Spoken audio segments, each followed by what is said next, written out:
मेरे प्यारे बच्चों, आपको अपने YouTube channel Oxford coaching centre में आपका स्वागत है। जैसा कि आप देख रहे हैं, आप लोग के समक्ष में हर बार एक नए और अच्छे क्वेश्चन के साथ उपस्थित होता हूं। आज भी आपके बोर्ड एग्जाम को देखते हुए बहुत ही अच्छे और इम्पोर्टेंट क्वेश्चन के साथ उपस्थित हूं, जैसा कि आप देख रहे हैं। और यह कई बार पूछा भी है, हो सकता है कि यह अब की बार आपको देखने को भी मिल जाए। जैसा कि आप देख रहे हैं, यह क्वेश्चन ऐसा है कि अवतल गोलीय पृष्ठ पर अपवर्तन का सूत्र। तो देखो मेरे प्यारे बच्चों, इसमें दो क्वेश्चन बनते हैं। पहला तो अवतल बनता है, दूसरा उत्तल बनता है। तो मैं अवतल आपको सॉल्व करा देता हूं, इसी के आधार पर आप उत्तल भी कर सकते हैं। जैसा कहेंगे तो मैं वो भी वीडियो बना दूंगा, लेकिन है बहुत सिंपल। आप इसे एक बार पढ़ लेंगे तो उसे आसानी से कर लेंगे। इसको मैं आपका समय नुकसान किए बिना इसको सॉल्व करने का प्रयास करता हूं। देखिए जैसा कहा क्या रहा है, पहले फिगर को अपने दिमाग में बैठा लीजिए। फिगर में यह है, जैसा मैं फिगर में है उसी तरह से मैं लिखा भी हूँ। एक बार प्रयास करिएगा, आपके साथ में बोलता हूँ, या मतलब इसे देखते हुए और यहाँ पर बोलते हुए चलते हैं। जैसे कहा है यस पी यस डस, यानी हमने ये कहा कि माना यस पी यस डस, यस पी यस डस एक अवतल गोलीय पृष्ठ है। अवतल गोलीय पृष्ठ है जिसका ध्रुव P है। जिसका ध्रुव क्या है? P है। वक्रता केंद्र C है। वक्रता केंद्र C है तथा वक्रता त्रिज्या R है। वक्रता त्रिज्या R है। क्योंकि आप मेरे प्यारे बच्चों, आप अच्छी तरह जानते हैं कि ध्रुव और वक्रता केंद्र की जो बीच की दूरी होती है उससे हम क्या कहते हैं? वक्रता त्रिज्या कहते हैं। तो वही कहा है कि वक्रता त्रिज्या क्या है? R है। वक्रता त्रिज्या R है तथा मुख्य अक्ष क्या है? PC है।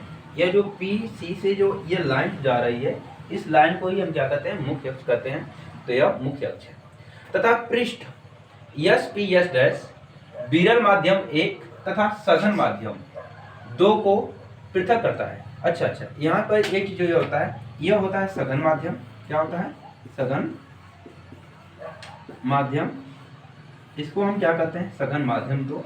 और इधर ये पूरा माध्यम क्या है? विरल माध्यम है। विरल माध्यम, यार बच्चों दिख नहीं रहा होगा, मैं यहाँ पर लिख दे रहा हूँ, ठीक है?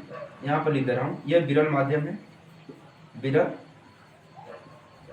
माध्यम, इसे क्या कहते हैं? विरल माध्यम 1 है। वो विरल माध्यम 2, ये विरल माध्यम 1 है। क्लियर है? तो ये पूरा समझ लीजिएगा। इसके सामने जितने भी है वो दूसरा माध्यम है। वह कैसा माध्यम है? विरल माध्यम है।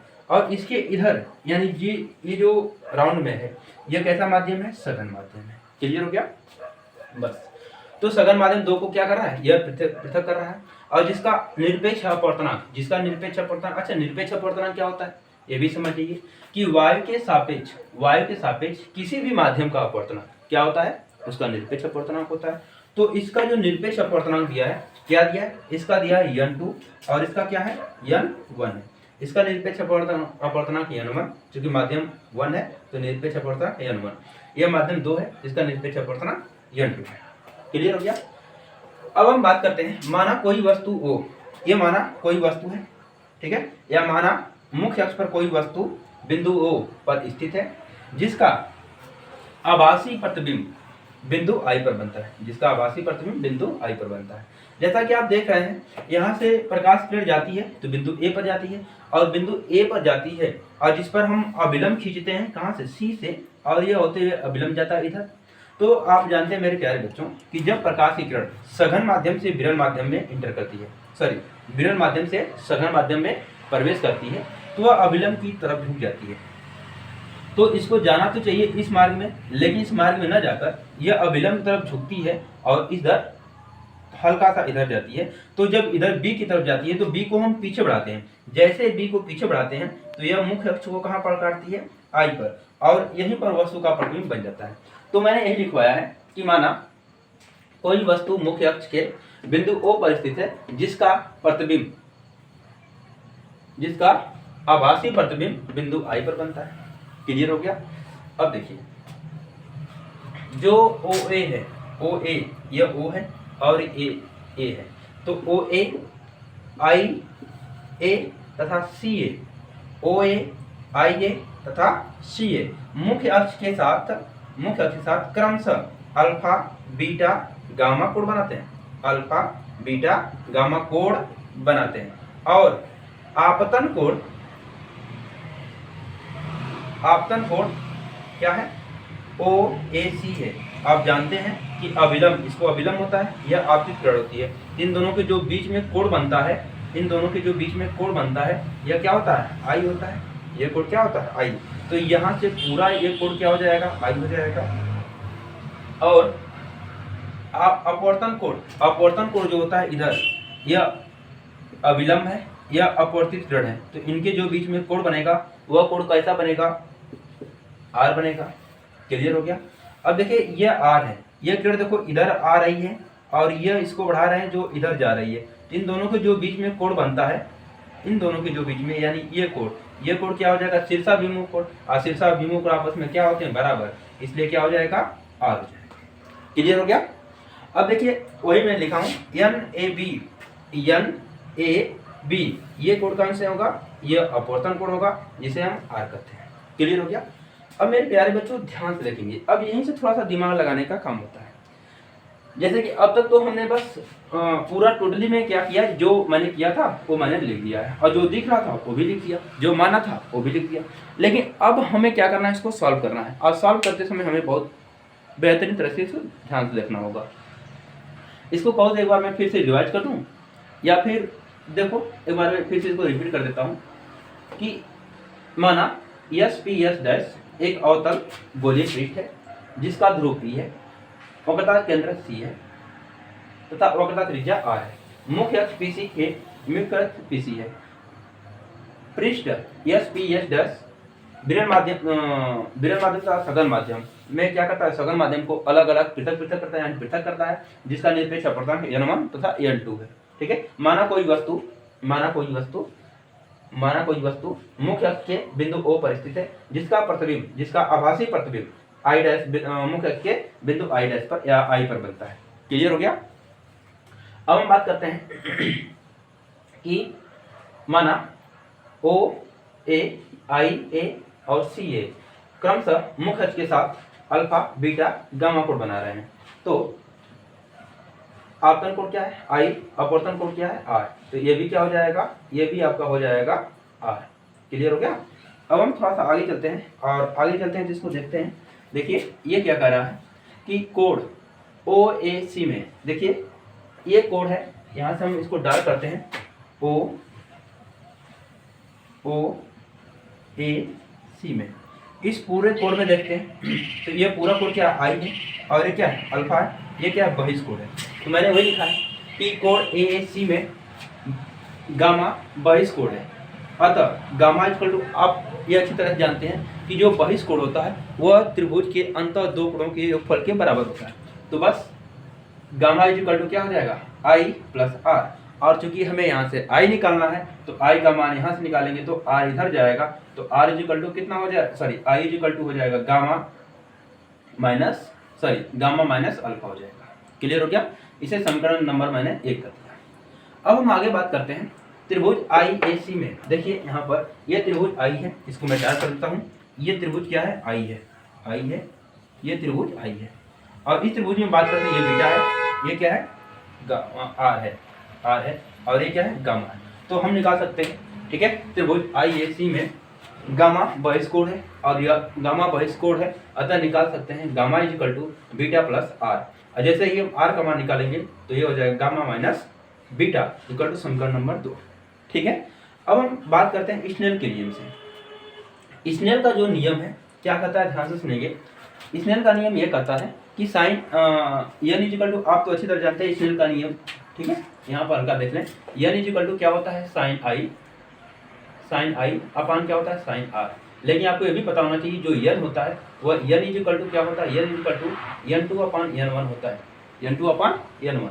यानी टोटली हम कर सकते हैं तो n2 लिख देते हैं, n2 upon n1 equal to कितना हो जाएगा, इतना। तो यहाँ से फाइंड कर लेते हैं, तो n2 upon n1 equal to sine I upon sine R। Clear हो गया। अब देखिए टोटली हम बात कर लेते हैं, यदि alpha beta gamma, alpha beta gamma का द्वारक यानी जो अवतल पृष्ठ है, जो अवतल पृष्ठ है उसका द्वारक बहुत छोटा हो, अवतल पृष्ठ का द्वारक बहुत छोटा हो। जब अवतल पृष्ठ का द्वारक बहुत छोटा होता है तो उस समय अल्फा बीटा गामा और कोण आई और कोण आर ये दोनों ही क्या होते हैं, बहुत छोटे होते हैं। तो देखिए कहा कि कह रहा है कि यदि अवतल पृष्ठ का द्वारक बहुत छोटा हो तो अल्फा बीटा गामा आई तथा आर भी बहुत क्या होंगे, छोटे होंगे। ये सब क्या भी बहुत छोटे होंगे। जब ये बहुत छोटे होते हैं तो लगभग साइन आई किसके बराबर होगा, आई के, और साइन आर ये भी किसके बराबर होगा, आई के। तो इसमें जो साइन आई है और साइन आर ये दोनों ही लगभग बराबर हो जाएंगे आर के, क्योंकि आप जानते हैं कि जब कोण बहुत छोटे होते हैं तो उन कंडीशन में साइन आई बराबर क्या होता है, आई लिख देते हैं, और साइन आर बराबर लिख देते हैं आर। क्लियर हो गया? बस इसी की कड़ी में हम ध्यान में रखते हुए अब इसको सॉल्व करेंगे और इसको हम देते हैं मिटा। ठीक है, इसलिए आप लोग वीडियो को अच्छे से रोककर इसको लिख लीजिएगा या फिर समझ लीजिएगा या फिर पढ़ लीजिएगा। अभी फिगर की हमें आवश्यकता है इसलिए फिगर को हम मिटाएंगे नहीं अभी। ठीक है, चलिए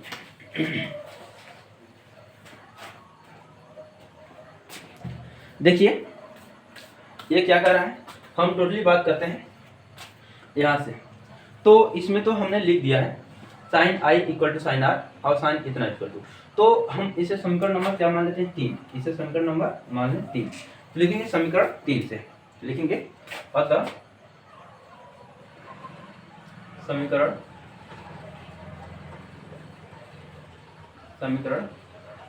3 से, समीकरण 3 से देखते हैं तो आई साइन आई बराबर क्या हो गया, आई, और साइन आर बराबर हो गया है आर। तो ये हो जाएगा n1 upon n2 upon n1 equal to हो जाएगा आई अपान आर। ठीक है, लिखेंगे आई व आर का मान समीकरण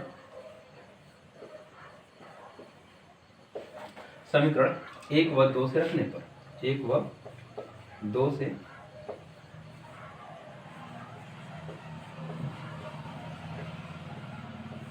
रखने पर, जब 1 व 2 से रखते हैं तो क्या हो जाएगा, ये हो जाएगा n1 n2 upon n1 equal to क्या हो जाएगा, आई का मान क्या है, आई का मान देखिए माइनस गामा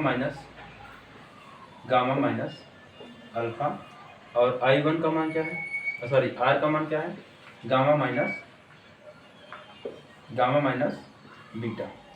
दोनों का क्रॉस मल्टीपल कर दीजिए। जब क्रॉस मल्टीपल करते हैं तो ध्यान से देखिए ये इधर जाएगा तो ये हो जाएगा n2, क्या हो जाएगा n2, और ये हो जाएगा गामा माइनस बीटा, और ये इधर मल्टीप्लाई हो जाएगा इक्वल टू n1, ये हो जाएगा गामा माइनस अल्फा। क्लियर हो गया? अब मेरे प्यारे बच्चों देखो, जब आप इतना कर लेते हैं, ठीक है, जैसे ही आप इतना कर लेते हैं तो आपके लिए हो जाता है बहुत आसान। ठीक है, आसान क्या हो जाता है, ठीक है, आसान क्या हो जाता है, आप देखिए टोटली हम बात कर लेते हैं, इसमें मल्टीपल कर देते हैं n1 और n2 का। ठीक है, और सबको हम क्या करते हैं एक साथ में लिख लेते हैं। तो जैसे ही हम n2 का इसमें मल्टीपल करेंगे,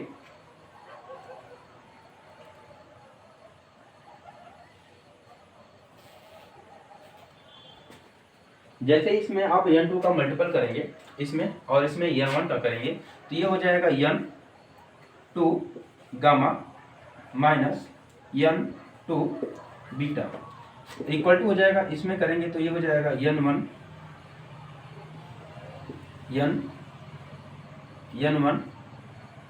गामा और हो जाएगा माइनस n1 अल्फा। क्लियर हो गया? अब हम अल्फा अल्फा को एक तरफ कर लेते हैं और जो दूसरा बचता है उसको हम क्या करें हैं दूसरे तरफ कर लेते हैं। तो यहाँ देखिए जगह तो बहुत कम हो गई है लेकिन फिर भी कोई दिक्कत नहीं है, समझ में आना चाहिए। हम देखिए यहाँ पर गामा है और यहाँ पर गामा है, तो इसको हम इधर लेते आते हैं, ये इधर आएगा और ये इधर जाएगा। जैसे ही ये इधर जाएगा या फिर इसी को इधर लेते, जो भी करो कोई दिक्कत नहीं है, आंसर हमारा सेम आएगा। तो हम क्या करते हैं, इसको इधर लाते हैं और इसको इधर कर देते हैं, तो ये हो जाएगा n2 माइनस n1। अच्छा ऐसे लिख दो, ठीक है, आप लोगों को समझ नहीं आएगा। ये हो जाएगा n2 गामा माइनस हो जाएगा n1 गामा। मेरे प्यारे बच्चों, ये इधर से यहाँ से इधर गया तो इधर प्लस में, इधर जाएगा तो क्या हो जाएगा माइनस में।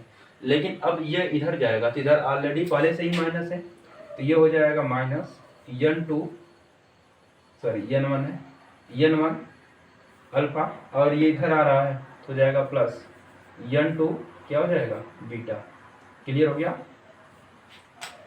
अब इसको हम जब सॉल्व करते हैं तो यहाँ से गामा बाहर ले लेते हैं। जैसे ही गामा बाहर लेंगे तो ये हो जाएगा गामा n2 माइनस n1, और यहाँ से क्या करते हैं हम, यहाँ से कुछ कॉमन नहीं होगा तो हम इसको पहले लिख लेते हैं, इसको लिख देते हैं ऐसे n2 बीटा माइनस n1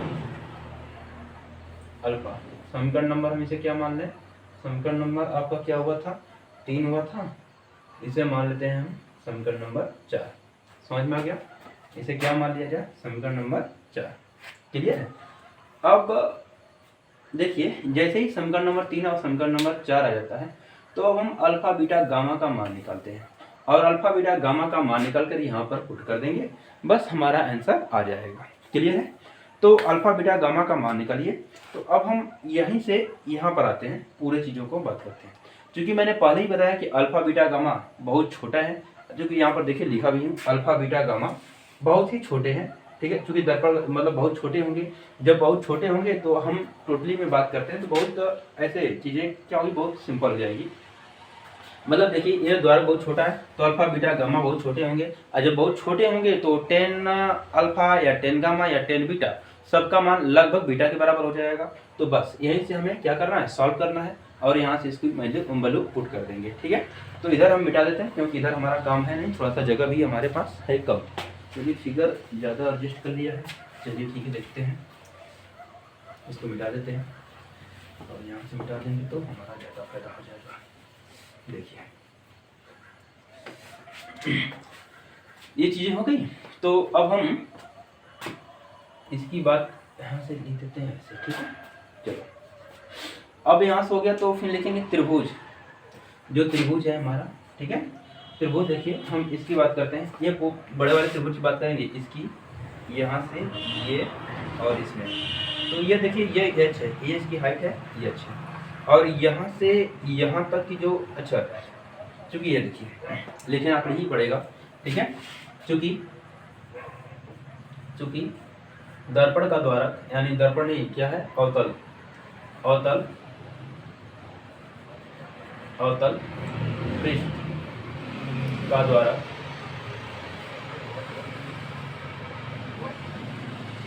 बहुत छोटा है,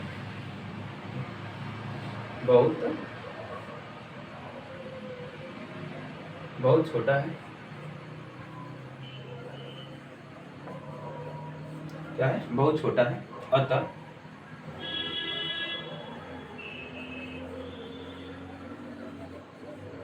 अतः बिंदु यम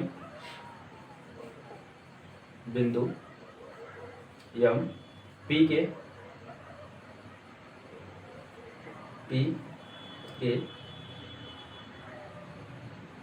अत्यंत निकट होगा,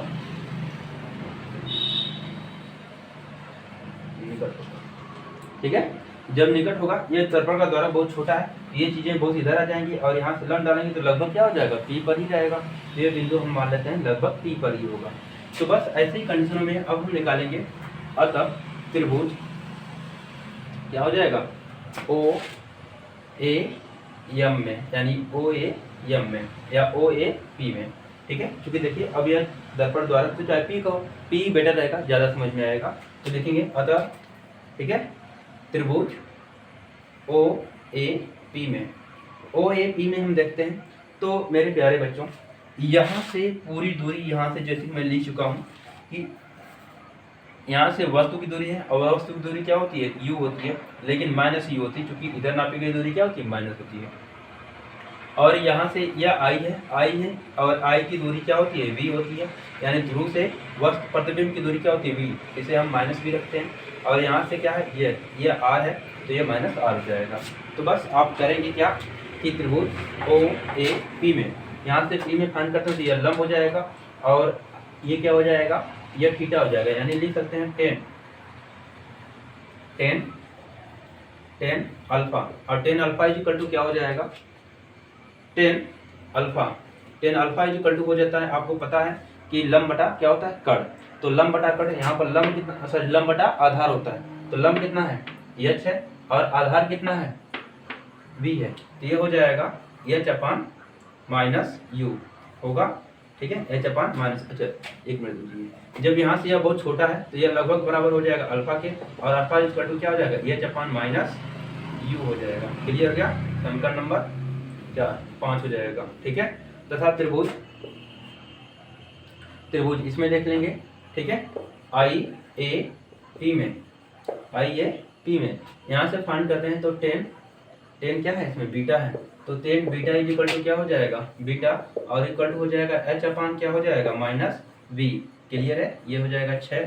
फिर निकालते हैं टेन त्रिभुज सी ए पी में देखते हैं तो यहाँ से हो जाएगा tan gamma is equal to क्या हो जाएगा, tan gamma is equal to हो जाएगा, ठीक है, गामा, और गामा इज इक्वल टू क्या हो जाएगा, ये हो जाएगा h अपान माइनस r हो जाएगा। क्लियर है मेरे प्यारे बच्चों।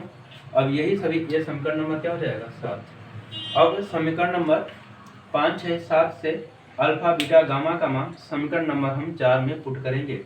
क्या करेंगे, पुट करेंगे, यानी रख देंगे। तो रखिए, यहाँ से देखिए क्या होता है, तो हम लिखते हैं, ठीक है। बस यहाँ से बस यही बताना था, ठीक है, कि यहाँ से आपको बस इस त्रिभुज से यही बताना था कि ये यहाँ से देख सकते हैं तो ये क्या हो जाएगा, लंब हो जाएगा, ये आधार हो जाएगा। तो बस हम टेन थीटा से आराम से निकाल सकते हैं। क्लियर हो गया।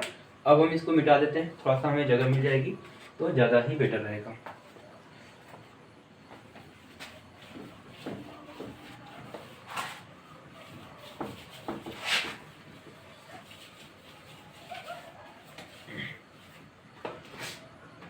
मेरे प्यारे बच्चों, अब इसका मान, इन सभी का मान उठा के कितना, 4 पर 4 में रख देंगे। तो हम लिख सकते हैं कि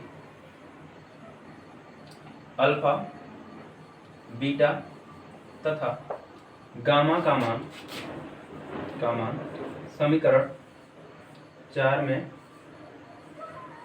रखने पर, जब समीकरण 4 में रखते हैं तो कितना हो जाएगा, यह हो जाएगा गामा यहाँ पर है, गामा का मान कितना, इतना आया हुआ है, तो लिख दीजिए, यह हो जाएगा h अपान क्या हो जाएगा, h अपान माइनस r, ये हो जाएगा n1 माइनस n2। क्लियर हो गया, चलिए यहाँ से हो जाएगा n2 माइनस n1। क्लियर हो गया। इधर देखते हैं तो ये हो जाएगा n2, और बीटा का मान क्या आया है, बीटा का मान आया है यहाँ पर माइनस h अपान, ये हो जाएगा h अपान क्या हो जाएगा, माइनस b, ठीक है। और इधर फाइंड करेंगे, ये हो जाएगा माइनस, ये क्या हो जाएगा n1, और n1 क्या हो जाएगा, अल्फा का मान है, ठीक है। ये चपान क्या है, ये चपान माइनस u। क्लियर हो गया। तो देखिए यह माइनस माइनस हो जाएगा प्लस, ठीक है। और देखिए सभी तरफ h है तो h से हम इधर से कॉमन ले लेंगे तो h होगा क्या, कैंसिल। तो अब इसको सॉल्व करेंगे तो ये हो जाएगा n2 माइनस n1 अपान क्या हो जाएगा, माइनस r, इक्वल टू, इधर सॉल्व करेंगे तो ये हो जाएगा n2 अपान क्या हो जाएगा, माइनस b, और ये माइनस माइनस हो जाएगा प्लस, ये हो जाएगा प्लस n1 अपान क्या हो जाएगा, n1 अपान u। क्लियर हो गया। अब हम क्या करते हैं, ध्यान देखेंगे, ठीक है। यह टोटली एक तो फार्मूला हमारा बन ही गया है, ठीक है, ये फार्मूला हमारा बन गया है, क्योंकि आप इसको चाहें तो इतना लिख सकते हैं, यहाँ से हम आसानी से लिख सकते हैं, यहाँ से माइनस ऊपर कर देंगे, इसको हम ऐसे पहले लिख देते हैं, मतलब सभी को सिस्टम ही अरेंज कर देते हैं। ये हो जाएगा n1, ठीक है, अपान u, माइनस हो जाएगा minus n2 upon v, equal to, यह माइनस ऊपर चला जाएगा, ये हो जाएगा n1 माइनस n2, ये जैसे ही ऊपर माइनस जाएगा तो ये माइनस, ये प्लस हो जाएगा, माइनस का मल्टीपल करेंगे तो ठीक हो जाएगा, ये हो जाएगा आर। तो ये मेरे प्यारे बच्चों ये आपका रिलेशन है अपवर्तनांक और यू वी आर में। यानी टोटली हम कह सकते हैं कि इससे आप यूज करके आराम से निकाल सकते हैं, ठीक है, इसका प्रयोग एन वी आर का। लेकिन एक मिनट और समझ जाइए, इसको आप यहाँ पर छोड़ेंगे तो ज़्यादा बेटर नहीं होगा, मतलब यहाँ पर भी छोड़ देंगे तो सही है, लेकिन हमें बेहतरीन आंसर लाने के लिए हमें क्या होता है, इसको और शॉर्ट फॉर्म में करना होता है। और शॉर्ट फॉर्म में करने के लिए क्या होता है, क्योंकि हम n1 और n2 का मान नहीं रखते हैं, तो हम दोनों पक्षों में क्या कर देते हैं, क्योंकि आप जानते हैं कि n इजिकल टू क्या होता है, n इजिकल टू n2 अपान क्या होता है, n1 होता है।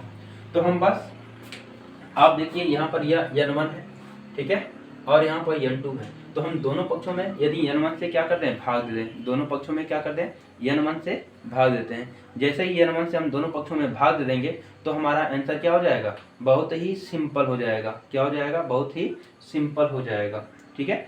तो बस आप इतना जान जाइए, ठीक है, कि दोनों पक्षों में क्या कर देंगे, हम n1 से भाग दे देंगे, ठीक है, दोनों पक्षों में n1 से भाग दे देंगे। तो बस n1 से भाग दीजिए, देखिए क्या होता है, तो लिख देंगे दोनों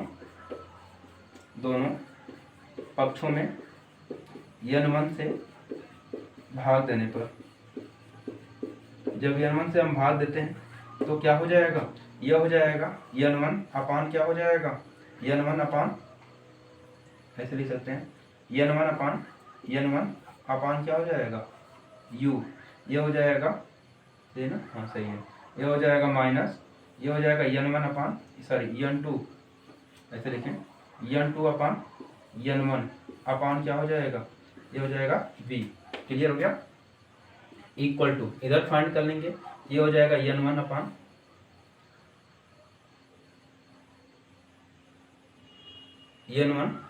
क्या हो जाएगा, n1 माइनस हो जाएगा n2 अपान क्या हो जाएगा, n1 अपान हो जाएगा r। मेरे प्यारे बच्चों ये तो कट जाएगा, तो क्या हो जाएगा 1 अपान u, ठीक है, ये हो जाएगा माइनस, ये हो जाए, आप जानते हैं कि n2 अपान n1 क्या होता है, n होता है, तो बस ये क्या हो जाएगा, n अपान क्या हो जाएगा v, इक्वल टू क्या हो जाएगा, ये हो जाएगा 1 और ये हो जाएगा माइनस n, क्या हो जाएगा, माइनस n अपान क्या हो जाएगा r। क्लियर है।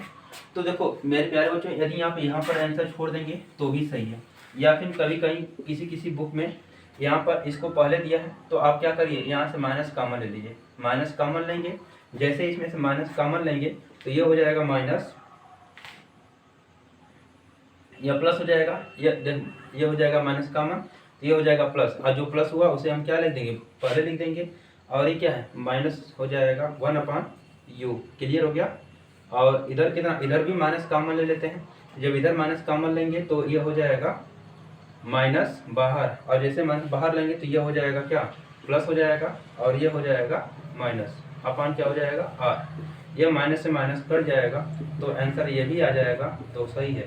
यानी जो भी आंसर आएगा आप उसके अकॉर्डिंग आप आराम से कर सकते हैं, आपके बोर्ड एग्जाम में आंसर पूछ कैसे रहा है, ठीक है मेरे प्यारे बच्चों।